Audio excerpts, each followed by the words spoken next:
முடியும் அப்படின்னா இங்க நம்மளுடைய அனைவருக்கும் வணக்கம்.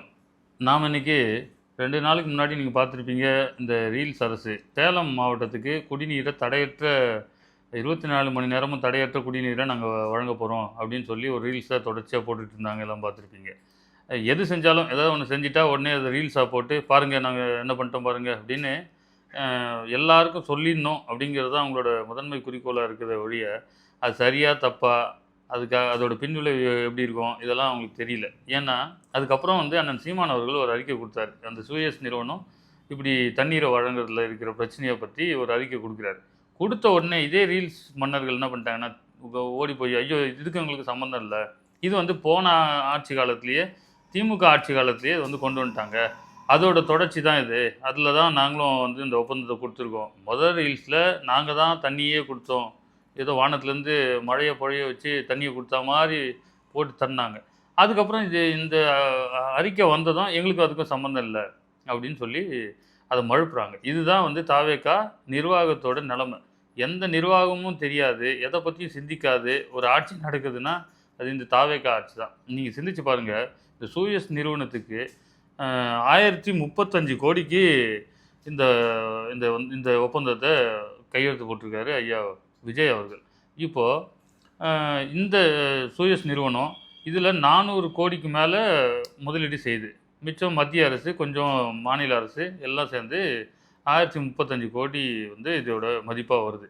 இப்போ 400 கோடிக்கு மேலே முதலீடு செய்கிற சூயஸ் நிறுவனம் 25 ஆண்டுகளுக்கு இந்த தண்ணீரை விநியோகம் பண்ணலாங்கிற உரிமையை வாங்கியிருக்கு.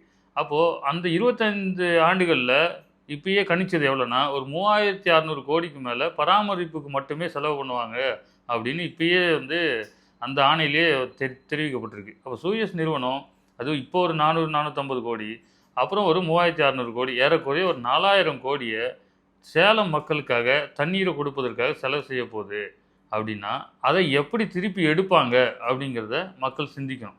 இப்போ நம்ம வீட்டில் ஒரு போரை போட்டு தண்ணி எடுத்து அதை ஆர்ஓவில் கூட தண்ணி சரியில்லை, உப்பு அதிகமாக இருக்குது, மண் அதிகமாக இருக்குன்னா கூட ஆர்ஓ போட்டு நம்மளே தண்ணியை குடிச்சிக்கிட்டு இருக்கோம். இந்த நிறுவனம் வந்த பிறகு ஒரு குழாயை வச்சு ஒரு மீட்டரை பொருத்தி எவ்வளோ தண்ணியை நம்ம பயன்படுத்துகிறோமோ அதுக்கேற்ற மாதிரி காசு பில்லு போடுவாங்க. இதுதான் நம்ம ஏற்கனவே எலக்ட்ரிசிட்டியில் இந்த வேலை தானே நம்ம பண்ணிக்கிட்டு இருக்கோம். எலக்ட்ரிசிட்டிலே நம்ம போராடிக்கிட்டு இருக்கோம். 2 மாதத்துக்கு ஒரு தடவை ரீடிங் எடுக்காதீங்க, மாதம் எடுங்க அப்படின்னு நம்ம சொல்கிறோம். அப்போ தான் இப்போ 200 யூனிட் இலவசம்ங்கிறீங்க, நீங்கள் 2 மாதத்துக்கு கழித்து எடுத்தால் அந்த 200 யூனிட் எதுக்கும் பயன்பட மாட்டேங்குது அப்படின்னு சொல்லி நம்ம இந்த ஈபிலே நம்ம போராடிக்கிட்டு இருக்கோம். இப்போ அடுத்தது தண்ணியில் எத்தனை மாதத்துக்கு ஒரு தடவை அவங்க கணக்கெடுப்பாங்கங்கிறது நமக்கு தெரியாது. அது அப்படி கணக்கெடுக்கும்போது எவ்வளோ விலை நிர்ணயிப்பாங்க அப்படின்னா நகராட்சியோடு சேர்ந்து தான் இந்த தனியார் நிறுவனம் விலையை நிர்ணயிக்கும் அப்படின்னு சொல்கிறாங்க. ஆனால் அத்தியாவசிய பொருட்கள் இதை இந்த விலை நிர்ணயத்தில் நம்ம இத்தனை ஆண்டுகளில் பார்த்ததில் அரசாங்கம் ஏதோ தனியாரோடு இணைஞ்சாலே அரசாங்கத்தோட முழு கட்டுப்பாட்டில் அது இருக்காது. ஏன்னா தனியார் நிறுவனம் அவங்கள டாமினேட் பண்ண ஆரம்பிச்சிடுவாங்க. எல்லா பராமரிப்பும் அவங்ககிட்ட தான் இருக்குது, எல்லா உரிமமும் அவங்ககிட்ட தான் இருக்குது. முடிவெடுக்கிறது மட்டும் நகராட்சியோடு சேர்ந்து முடிவெடுப்புன்னு சொல்லுவாங்களே ஒழிய, ஆனால் திரும்பவும் அவங்களோட டாமினேஷன் தான் அதில் அதிகமாக இருக்கும். இந்த செலவு கூடி போச்சு, இந்த இது ஏற்கனவே சொன்னதை விட அதிகமாகிடுச்சு, விலைவாசி ஏறிடுச்சு, ஆட்களோட சம்பளம் அதிகமாகிடுச்சு, ஆட்கள் தேவை அதிகமாகிடுச்சு, இப்படி எந்த காரணம் வேணால் அவங்க சொல்லி அதுக்காக விலையை அவங்க கூட்டலாம், நம்மளும் கொடுத்து தான் ஆகணும். ஏன்னா தண்ணீர் அத்தியாவசியமான ஒரு பொருள். இன்னும் முக்கியமாக நாம் தமிழர் கட்சி சார்பாக தண்ணீருங்கிற ஒன்று மனிதர்களுக்கு மட்டுமல்லாதது எல்லா உயிர்களின் தேவைன்னு அண்ணன் சீமான் அவர்கள் எல்லா மேடையிலையும் பேசியிருக்காரு. நாம் பாட்டிலில் விற்கிறதோ இந்த சூயஸு நாளைக்கு வேறு ஏதாவது ஒரு நிறுவனம் கொடுத்தா கூட தண்ணியை காசு கொடுத்து வாங்கி குடிச்சிடுவோம். ஆனால் இதே ஆடு மாடு கோழி இந்த உயிரினங்கள்லாம் தண்ணீர் இல்லாமல் எப்படி வாழும்? தண்ணீரை மனிதர்களுக்கே நீங்கள் விலை கொடுத்து வாங்குற மாதிரி வச்சுட்டிங்கன்னா மற்ற உயிரினங்களுக்கு அந்த தண்ணீர் தேவையை எப்படி நம்ம பூர்த்தி செய்வோம் அப்படிங்கிறது ஒரு பெரிய கேள்விக்குறியாக நிற்கிது. இந்த நிலைமையில் நாம் இதை தொடர்ச்சியாக எதிர்த்துட்டு இந்த இது வரக்கூடாது அப்படின்னு எதிர்த்து பேசிக்கிட்டு இருக்கோம். இது எப்போயிலேருந்துன்னா 2018 அண்ணன் சீமான் அவர்கள் இதை எதிர்த்து அறிக்கை கொடுத்துருக்காரு, நேரடியாக போராடிருக்காரு. கோயம்புத்தூரில் இது வரும்போது 2021 சட்டமன்ற தேர்தலில் ஐயா ஸ்டாலின் அவர்கள் இதை ஒரு வாக்குறுதியாகவே கொடுத்துருக்காரு. நாங்கள் இந்த நாசகர திட்டத்தை உள்ளே விட மாட்டோம்லாம் பேசியிருக்காரு. அப்போது 2021 வெற்றி பெற்ற பிறகு ஐயா நேரு அவர்கள் தான் இந்த நகராட்சி அமைப்புகளுக்கான அமைச்சராக இருக்கார். அப்போது அவர்கிட்ட கேள்வி எழுப்பும்போது இது வந்து வராதுன்னு முதல்ல சொல்கிறாரு. அதுக்கப்புறம் மறுபடியும் நாங்கள் எல்லா குழாயும் வந்து பதிச்சு முடிச்சிட்டாங்க, ஒரு 90% வேலைகளுக்கு மேலே முடிஞ்சிச்சு, அதனால் இதை கொண்டு வருவோம்னு அவர் சொல்கிறாரு. மறுபடியும் அந்த மக்கள் அழுத்தம் கொடுக்கும்போது செந்தில் பாலாஜி அவர்கள் இல்லை நான் முதலமைச்சர்கிட்ட பேசி இதை தடுக்கிறோன்னு அப்பயே சொல்கிறார். 2021 இதெல்லாமே நடக்குது.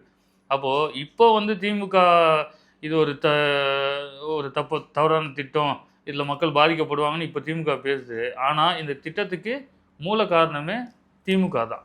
அதிமுக ஆட்சி காலத்தில் ஆரம்பித்தது திமுக, இப்போ தாவேகா வரைக்கும் வந்து இப்போ வெற்றி அடைஞ்சு பிரதமரோட ஜல் ஜீவன் திட்டமும் இங்கே வந்து நடைமுறைப்படுத்தப்படுது. இதில் அதிமுக, திமுக, தாவேகா, பாஜக இதில் எல்லா கட்சிகளும் ஒன்று தாங்கிறது வந்து இந்த திட்டத்தை நிறைவேற்றுறது மூலமாக நமக்கு தெரிய வருது. இதுதான் மக்கள்கிட்ட நாங்கள் சொல்கிறோம். நீங்கள் ஒரு நல்ல நடிகர், நல்லா நடனம் ஆடுவார், நல்லா பேசுவார், அழகாக இருப்பார், எங்கள் பேரன் சொல்லிட்டான், பையன் சொல்லிட்டான்னு ஓட்டு போட்டிங்களா? இப்போ பாருங்கள், இந்த திட்டம் மக்களுக்கு தேவையா இல்லையா அப்படிங்கிறத தாண்டி இந்த திட்டத்தின் மூலமாக என்ன நன்மை அப்படின்னு பார்த்தீங்கன்னா ஒரு நன்மையும் இல்லை. இருக்கிறத வந்து கெடுக்கிறதுக்கு தான் இந்த தனியார் நிறுவனங்கள் வருமே ஒழிய, இன்னொன்று இவங்க சொல்கிறதுல என்னென்னா இந்த தண்ணியை வந்து சுத்திகரிப்பு செஞ்சு மறுசுழற்சி அதே நிறுவனம் செய்யும்னு சொல்கிறாங்க. நம்ம இதை தான் அரசாங்கமே செய்யணும்னு சொல்கிறோம். இதை வந்து அரசாங்கம் கையில் எடுத்து செய்யும்போது மக்கள் நலனுக்காக இருக்கும். தனியார் முதலாளிகள் செய்யும்போது லாப தேவைக்கு மட்டுமே இருக்குமே ஒழிய மக்களோட சேவைக்கோ மக்கள் நலனுக்கோ ஒருபோதும் இருக்காது. இது மக்கள் உணரணும். தொடர்ச்சியாக இந்த திட்டத்துக்கு எதிராக நாம் குரல் கொடுப்போம். இதில் பாதிக்கப்படுற மக்கள் பக்கத்தில் கூட நம்ம போய் நிற்போம். ஏன்னா நாம் எல்லா போராட்டங்களுக்கும் மக்களோடு தான் நின்னோம். மக்கள் தான் நம்ம பக்கம் நிற்கலை. மக்கள் ஒன்று உணரணும். இங்கே வாக்கு செலுத்துவது வேறு, அதிகாரத்தை கொடுக்கறது வேறு, போராடுறது வேறு அப்படிங்கிறத மக்கள் உணரணும். போராட்டத்தை மட்டும் எங்கள் கையில் கொடுத்துட்டு வாக்கையும் அதிகாரத்தையும் நமக்கு யார் வந்து நம்மளை போராட வச்சாங்களோ, யார் நம்மளை இந்த துன்பத்துக்கு ஆளாக்குனாங்களோ அவர்களுக்கே தொடர்ச்சியாக நீங்கள் வாக்கு செலுத்தினீங்கன்னா உங்களோட சேர்ந்து நாங்கள் போராடுறதை தவிர, போராடி சாகிறத தவிர வேறு வழி இல்லை. ஒரே வருத்தம் தான், இதில் எந்த புரிதலும் இல்லாதவங்களும் செத்து போவாங்க, எல்லா புரிதலும் இருந்து போராடுறவங்களும் செத்து போவோம். அதை மாற்றணுன்னா எல்லோரும் எல்லாவற்றையும் அறிந்து அதற்கேற்ப செயல்படணும்னு கேட்டுக்கிறோம். நன்றி, வணக்கம்.